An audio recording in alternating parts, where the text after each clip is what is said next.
Welcome back to MMA Al Dente. I am here to talk about Rei Tsuruya making his UFC debut against Carlos Hernandez. My prediction for the fight is Rei Tsuruya gets it done, gets a finish on the ground, whether it's by TKO or submission. But I have not bet on him because he's a gigantic favorite, and I'm really just resisting the urge to bet on Carlos Hernandez at 4-1 odds. I'm picking him to lose, I'm picking him to get finished, but I know there's a chance he next levels Rei Tsuruya, being the first guy to be able to keep it on the feet. And I don't think he would just totally neutralize the wrestling of Rei Tsuruya. I think he would get taken down, but if he survives and is able to get this one standing down the stretch, he could take over with his hands. Carlos Hernandez, he's the one guy between the two of them that I've seen scratch and claw for a victory. Whereas Rei Tsuruya, he's got one decision, and even though he was tested for a brief moment there, he still won pretty comfortably. And all of his other wins are pretty comfortable finishes. He's got a record of 9-0 with 8 finishes, 4 by TKO, 4 by submission, and he's just a beast on the ground. He's also 22 years old, which is his defining trait.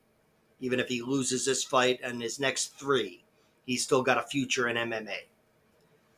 But I like his skills to get him a victory here. He's got excellent wrestling, and I've seen some beautiful judo throws from him as well. He's got a really strong ability to get the fight to the ground, and on top, he's just a problem. He's a problem for everybody. Very heavy, good striking, good ground and pound, and excellent finishing touch. Okay, can take your back and strangle you. Locked up that scarf hold arm lock on the road to UFC and his last win. That was one of those Randa Marcos type of finishes where he got side control and got a scarf hold arm lock. You don't see that too often for MMA or female MMA, but he's definitely got some slick skills on the ground. The one decision I saw him in was against Mark Climaco on the road to UFC in the semifinals or whatever. And that was a fight where he was able to handle the guy. I thought he was winning comfortably, but then in round 3, there was a brief moment where he was, I can't say he was staggered, but his opponent turned it up and clipped him with some big shots. And that was the one moment of doubt that I mentioned. But overall, it was a dominant performance, and he looked good fighting for 15 minutes, even if it wasn't the biggest test. Like I said, with Carlos Hernandez, he's faced some serious tests and had to scratch and claw for a split decision win over Victor Altamirano. That's something where I want to see what Rei looks like when he's in the middle of a competitive fight. Carlos Hernandez, he's got a record of 9-3. He doesn't have any TKO wins. He's got 4 submissions and 5 decisions. He's definitely got good hands, but the power is just not there for him. Although he almost knocked out Dennis Bondar. He did actually knock him unconscious, but he headbutted him first, so it went to a technical decision, and Carlos won that pretty comfortably. But he has 3 losses, 1 by TKO. That's in his last fight to Tatsuro Taira. Taira could be fighting for a title soon, so there's not a lot of shame there. But Taira went through him on the feet.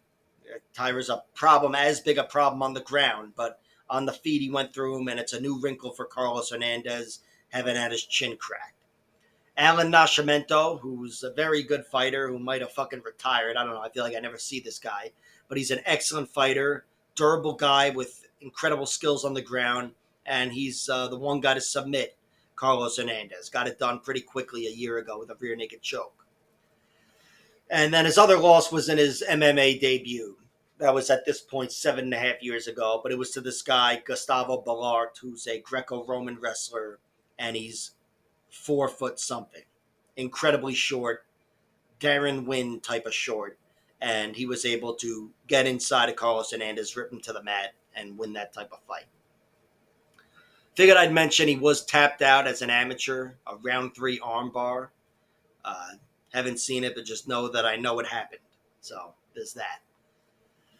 But it's his wins that make me want to bet on him. Hard-earned wins. Dennis Bondar, like I said, that one wasn't so hard-earned, but it was a 15-minute win at the UFC level. Victor Altamirano, he beat in his UFC debut. Razor-thin fight, really could have gone either way, but he scratched and clawed for a decision. And the same goes for his Contender Series win over Daniel Barres, who I think was probably cut last year, but he could still be a UFC fighter. The point is, he's proven himself to win that type of gritty fight. When things aren't going his way, he's somebody who will scratch and claw for a victory. And that's something where I'm sure Rei Tsuruya has it. I just haven't seen it yet. So I think there's a chance Carlos Hernandez scratches and claws and turns this fight around. And maybe I'll bet on that. I don't know. But as of now, my pick is that the grappling is too much for him. And Rei Tsuruya gets on top of him and either moles him or submits him. I haven't bet on Ray, and I won't with his money line. Maybe I'll see what the props look like, or even the over/under might interest me. But if Rei Tsuruya does win, I'm predicting it is by finish. Like, share, subscribe, all that horse shit, and check out my other videos.